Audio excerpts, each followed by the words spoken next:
There's a moment that happens so fast. Most men never even register it happened at all. It occurs somewhere between a sentence and a silence. A woman doesn't step back when you lean in. Her shoulder stays exactly where it was. Her hand doesn't move away from yours on the table. You noticed it somewhere in the back of your mind, and then you moved on, because nothing about it seemed urgent enough to stop and examine. That is exactly why you keep missing it. It doesn't announce itself. It doesn't come with a look or a line you can quote back later. It lives in the space where nothing happens, and the human mind is built to skip over the absence of an event, not to study it. So here's the question I want you to sit with for the next few minutes. What is she actually deciding in that half second before she leans in or pulls away? By the end of this video, you will be able to answer that question in real time in your own life, without guessing, without overthinking, and without needing her to say a single word. Watch her hands the next time you sit close to her. Not her words, her hands. Because long before a woman says anything about how she feels around you, her body has already cast its vote, and it did so without asking her permission. A woman's comfort with your closeness is not a performance. It is not something she consciously constructs to be polite or to be liked or to send you a message. It is closer to a reflex, the kind of automatic pre-verbal response that shows up in her posture before it ever shows up in her sentences. When she doesn't flinch as your arm brushes hers, when her shoulders stay loose instead of rising toward her ears, when she keeps talking mid-sentence instead of subtly repositioning her body away from yours, these are not choices in the way a smile is a choice. They are readings. Small, involuntary readings of a much larger internal process that started running the moment you sat down. Of course, you have to be careful here because comfort by itself is not yet the full story. A woman can be relaxed around a man for reasons that have nothing to do with attraction, familiarity, safety in numbers, simple exhaustion after a long day. What her body is showing you first is not romantic interest. It is something more foundational than that, and understanding it changes how you read everything that comes after. It is a safety system doing its job quietly, constantly, without her even noticing it is running. That is the part most men never stop to consider. It changes everything that follows. Think about a crowded room with someone you had just met. Even without deciding to, you likely kept a small buffer of awareness running where their hands were, how close they stood. Women tend to run a more sensitive version of that same process, whether or not she is consciously thinking about you at all. But before the signal can appear at all, something else has to happen first. Something most men skip past without ever noticing it happened. Her comfort isn't a compliment yet. It's a verdict. Underneath every relaxed shoulder and every hand that doesn't retreat, there is a calculation running. One most women could not fully explain even if you ask them directly, because it happens below the level of conscious thought. Psychologists sometimes call this a threat assessment, which sounds clinical, but the idea is simple. Anytime a person moves into another person's physical space, some part of the brain quietly asks whether that closeness is safe. For women shaped by both instinct and lived experience, this assessment tends to run faster and more constantly than most men ever realize. It is not paranoia. It is background processing, the kind of thing a smoke detector does, sitting quietly until it has a reason to react. When you sit closer and nothing in her changes, that is not nothing. That is the detector staying silent. That silence is data. This is why so many men misread the early stage of an interaction. They wait for a clear, unmistakable signal, something dramatic enough to be certain about, when in reality, the most important information is showing up as an absence rather than an event. Nothing happening is not neutral. Sometimes nothing happening is the entire message. Now, you might be thinking, couldn't she just be tolerating the closeness because it would be awkward to move away? And sometimes, yes, that is exactly what is happening. Tolerated closeness and wanted closeness can look almost identical from the outside, especially in the first few seconds. The difference shows up in duration and in what happens next. Tolerated closeness stays flat. It doesn't deepen, it doesn't repeat, and it often comes with small, almost invisible corrections. A slight recross of the legs, a subtle shift of weight onto the opposite foot, a conversation that stays in safe, surface-level territory, no matter how long it continues. Wanted closeness does the opposite. It settles. It repeats without needing to be repeated on purpose. The distance she keeps at minute 1 is not the distance she keeps at minute 20. And that direction of change tells you far more than any single freeze-frame moment ever could. Watch the trend, not the snapshot. That is where the real answer lives. Once she's decided you're safe, a second and far more revealing shift begins. One that separates simple politeness from something much closer to real interest. Not all touch is the same touch. Most men treat it like it is. Think about the last time a woman touched your arm mid-conversation. You probably filed it under one general category in your mind, something like, "She touched me," and moved on. But there are at least 3 distinct kinds of touch happening in ordinary interactions, and they carry very different information if you know what to look for. The first is what researchers sometimes describe as incidental contact. A brush of the hand while reaching for the same menu. A knee that graces yours getting into a booth. This kind of touch is largely meaningless on its own because it is dictated by physical space rather than intention. It happens in elevators, on crowded sidewalks, in booths built too small for 2 people to sit comfortably. It tells you almost nothing, and treating it as a signal is one of the fastest ways to misread a situation entirely. The second is testing touch, brief, almost tentative, often followed by a quick check of your reaction. A hand on your forearm for exactly 1 or 2 seconds, then withdrawn while she watches how you respond, even if she is not fully aware she is watching. This is where most men either overreact, reading too much into a single moment, or underreact, missing it completely because it happens so fast. Testing touch is exactly what it sounds like. A small, low-risk probe sent out to see what comes back, with an easy exit built into it in case the response feels wrong. The third is confirming touch. Longer, more relaxed, often repeated across the same conversation, and noticeably not followed by any self-conscious withdrawal. Picture a hand that rests on your arm for the length of an entire sentence, then simply lifts away naturally when the gesture that prompted it is finished. No quick retreat, no awkward beat afterward, no glance to check whether it was noticed. This is touch that has already passed its own internal test and is no longer asking a question. Of course, this does not mean every instance of testing touch will escalate, and context always matters. A crowded bar changes the ride compared to a quiet dinner, and a woman who has had a long, difficult week may simply need a moment of ordinary human contact that has nothing to do with you specifically. One instance means very little on its own.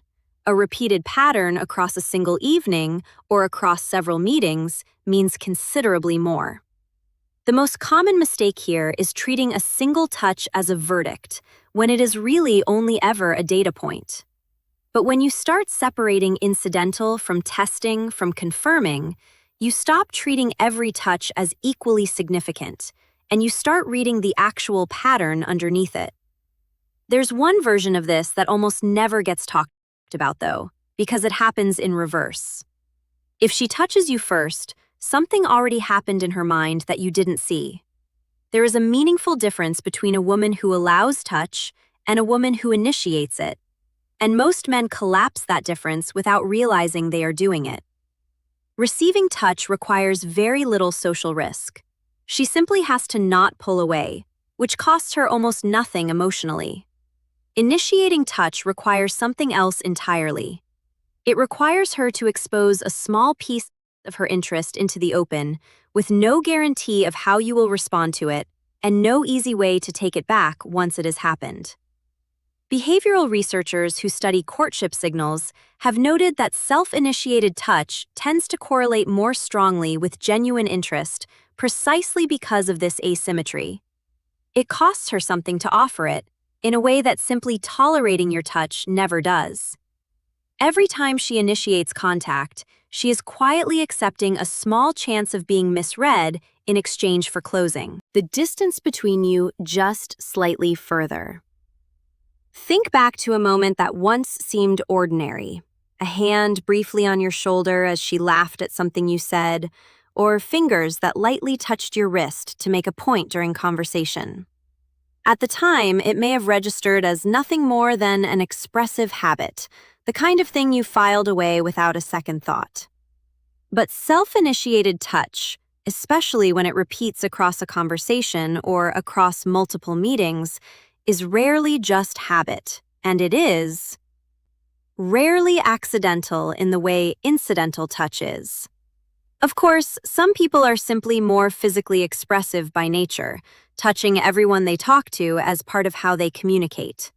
This is the qualifier that matters most, and ignoring it is where a lot of men go wrong. Watch not the touch itself, but whether it is directed disproportionately at you compared to how she treats others in the same setting. A woman who touches every friend's arm mid-laugh is simply expressive. A woman who reserves that gesture almost exclusively for you is telling you something else. She is not being expressive, she is choosing you. There is a second detail worth noticing here, one most explanations skip entirely. Pay attention to what she does immediately after touching you, not just whether she does it. A woman who initiates contact and keeps speaking normally without a flicker of self-consciousness is telling you the gesture felt natural to her. A woman who touches you and then quickly finds something to do with her hands. Smoothing her hair, reaching for her drink, maybe managing a small spike of nerves that followed her own gesture. Neither reaction is a bad sign. The second one often tells you the moment mattered more than she expected it to. This is the moment from the very start of this video. Now you finally know what it actually means. But there is one final layer to this, one so subtle it is usually mistaken for nothing at all. The most honest signal she gives you isn't something she does, it's something she stops doing. Remember what I told you at the beginning, that there was one signal most men not only miss, but actively misread, saved for exactly this moment, because it is the one that matters most. It is the flinch that never comes.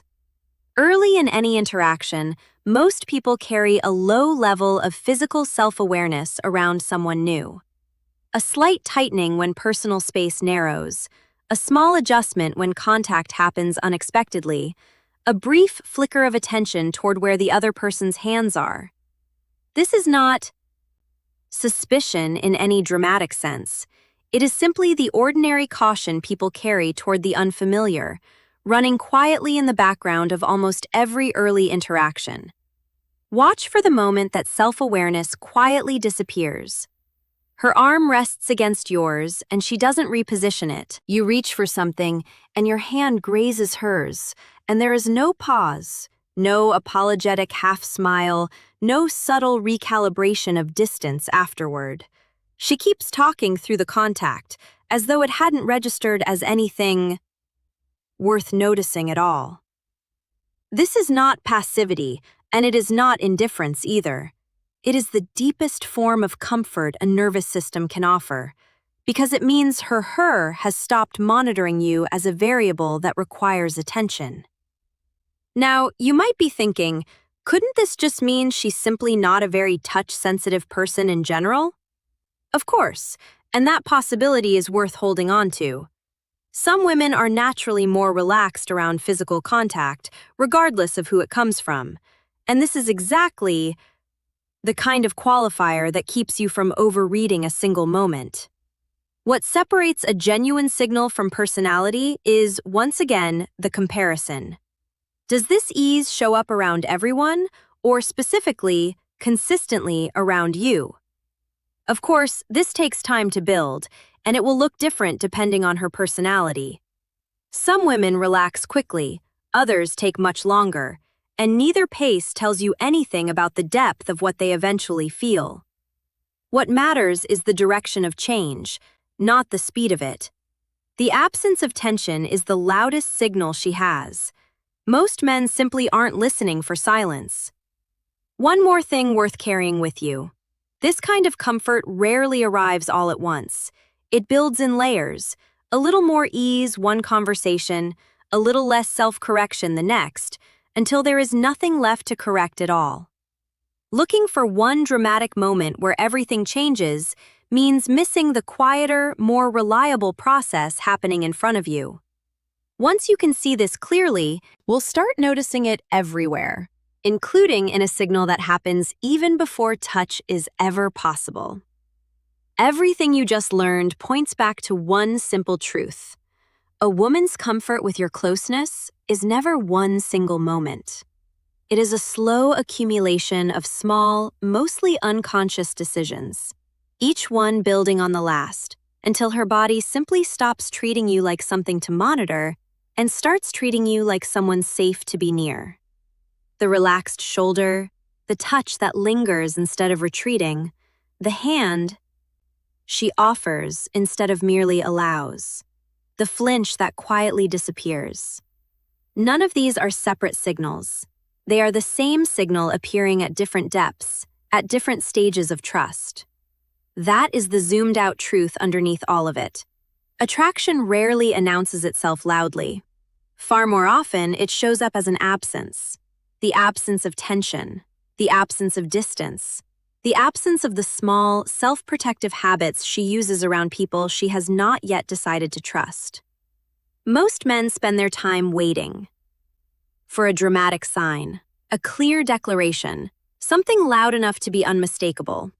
But the real information was there far earlier than that, sitting quietly in the space between events, in the moments where nothing seemed to be happening at all.